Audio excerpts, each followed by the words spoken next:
Imagine being a forest ranger whose only job is to watch over nature and make sure nothing goes wrong, only to stumble across a mysterious stone that brings absolute chaos. This is Lookout from 2025, so grab your bug spray and let's survive. The movie opens with a man walking through the forest when he comes across an abandoned campsite. Nearby, another man is tied to a tree, badly beaten, but instead of blood, there's some strange blue liquid dripping from his wounds.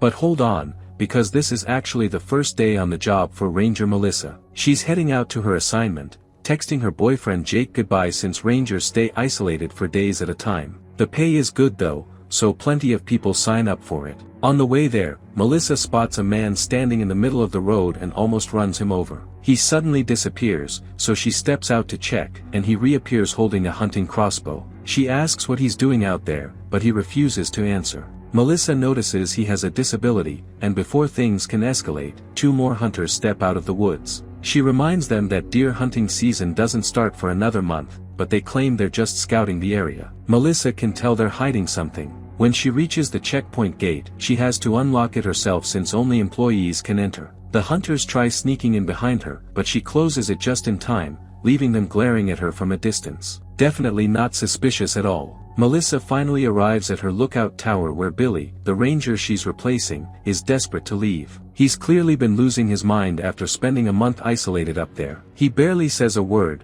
dumps all his gear into her car, warns her to keep the batteries charged if she doesn't want to go crazy, and drives off. At first, Melissa is excited. It's her first solo ranger assignment, and she starts settling in, unpacking supplies and getting organized. But reality hits fast. When it's time to radio in the weather report, she realizes the radio battery is dead. She goes down to start the diesel generator, only to discover it's completely out of fuel because Billy left her hanging. She manages to send the report anyway, but her boss tears into her for already screwing up on day 1. He doesn't care about excuses, just the report. To make things worse, a bird suddenly slams into the tower window and nearly gives her a heart attack. When she tries mentioning it, her boss basically tells her it's her problem. Later, Melissa buries the bird and takes a photo of it since photography is one of her hobbies. That night she chats over the radio with another ranger named Roy. He tells her to switch to a private channel so the boss won't complain. Roy says he volunteered to stay out there for months because he has nothing left waiting for him at home. He asks what Melissa is running from, but she dodges the question. That night, several meteorites crash into the forest. By day 2, Melissa is starting to adjust. She works out, takes a quick outdoor shower, but gets the creepy feeling someone is watching her. Turns out she's right, because the strange hunter from earlier is spying on her from behind the trees. While patrolling, she finds empty cans scattered across the ground and a torn piece of cloth covered in that same weird blue liquid. Following the trail, she discovers an abandoned campsite. A speaker nearby is emitting strange static noises, and one of the tents has been ripped apart by something that looks like it fell from the sky. Suddenly, an injured woman stumbles out of nowhere, panicked and rambling about not knowing where the stone is. Her leg is badly burned, so Melissa rushes her back to the tower and radios for emergency help. Her boss is furious that the rookie is already causing trouble. But when Melissa comes back downstairs, the woman has wandered outside, staring blankly into the forest and muttering that she doesn't have it. Even stranger, she doesn't seem to feel the severe burns on her leg.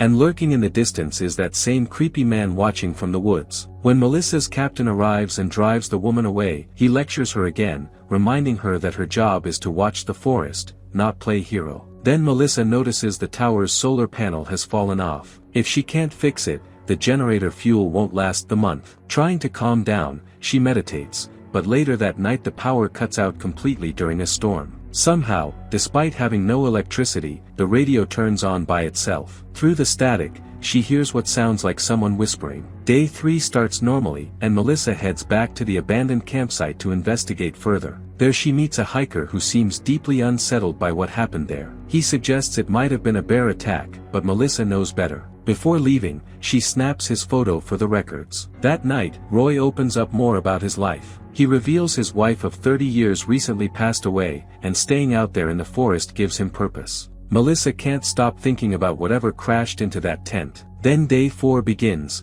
and everything goes completely off the rails. While patrolling, Melissa senses she's being followed. She runs and accidentally steps into a bear trap. The hiker from earlier appears and helps free her, offering to escort her back to her tower. That's when Melissa realizes something terrifying. She never told him she was staying in a tower. He's been watching her the entire time. She tries spraying him with bear repellent, but it does nothing. Before he can get closer, those hunters from earlier show up and point their crossbows at him, dragging Melissa to safety. But then the monster casually lifts one of them by the neck and snaps it like nothing. At that moment, it becomes very clear this thing isn't human. The hunters reveal they've been tracking it because of a strange stone tied to its wrist. One of them explains that without the stone, it becomes vulnerable. Unfortunately, he dies before they can do much about it. Melissa runs through the tents trying to hide, but the creature can somehow sense exactly where she is. Skeeter, the disabled hunter, steps in to protect her and fires an arrow, but the creature catches it midair and uses it to brutally kill him. Now Melissa is completely alone. The creature grabs her by the hair and drags her toward the tower, but she spots the stone bracelet on its arm.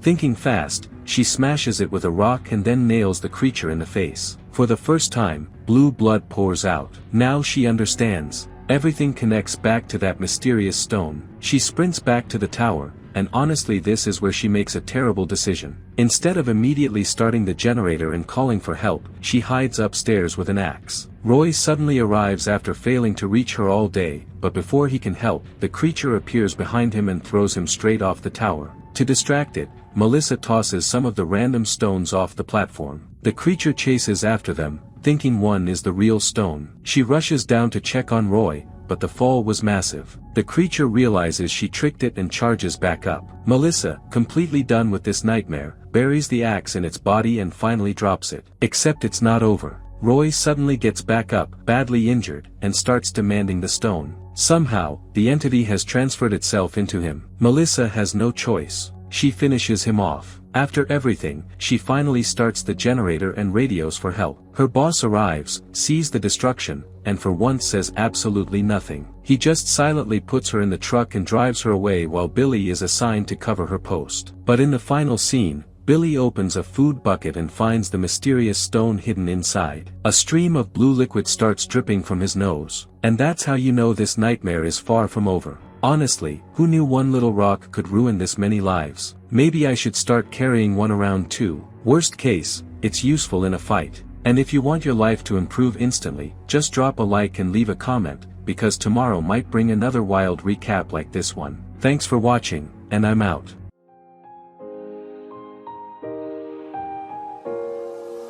I walk a lonely road, the only one that I have ever known.